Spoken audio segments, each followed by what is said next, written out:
বাংলাদেশের ক্ষমতাচ্যুত প্রধানমন্ত্রী শেখ হাসিনা এখন ভারতে অবস্থান করছেন।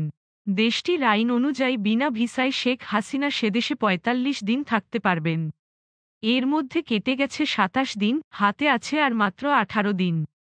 এরই মধ্যে শতাধিক মামলা হয়েছে শেখ হাসিনার বিরুদ্ধে, যার মধ্যে হত্যা মামলাই বেশি।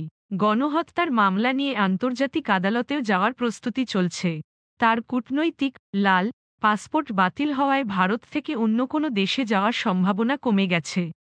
ভারতের আইন অনুযায়ী বিনা ভিসায় শেখ হাসিনা সেদেশে ৪৫ দিন থাকতে পারবেন। এর মধ্যে কেটে গেছে ২৭ দিন, হাতে আছে আর ১৮ দিন। এই অবস্থায় ক্ষমতাচ্যুত বাংলাদেশের প্রধানমন্ত্রী শেখ হাসিনার সামনে দুটি পথ খোলা রয়েছে। হয় তিনি ভারতে রাজনৈতিক আশ্রয় চাইবেন, নয়তো দেশে ফিরে আসবেন। এই মুহূর্তে আর কোনো অপশন নেই ৭৭ বছর বয়সী এই সাবেক প্রধানমন্ত্রীর হাতে।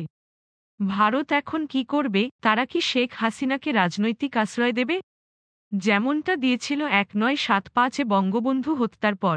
৬ বছর ভারতের রাজধানী নয়াদিল্লিতে আশ্রয় ছিলেন হাসিনা। জানা যায়, ভারত এখন উভয় সংকটে।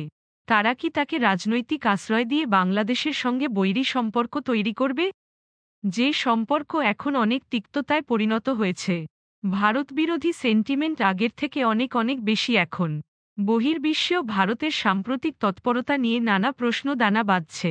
ভারত কি শেখ হাসিনাকে প্রোটেকশন দেবে?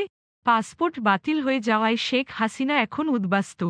অন্য কোনো দেশে যাওয়ার ইচ্ছা থাকলেও তা খুবই কঠিন।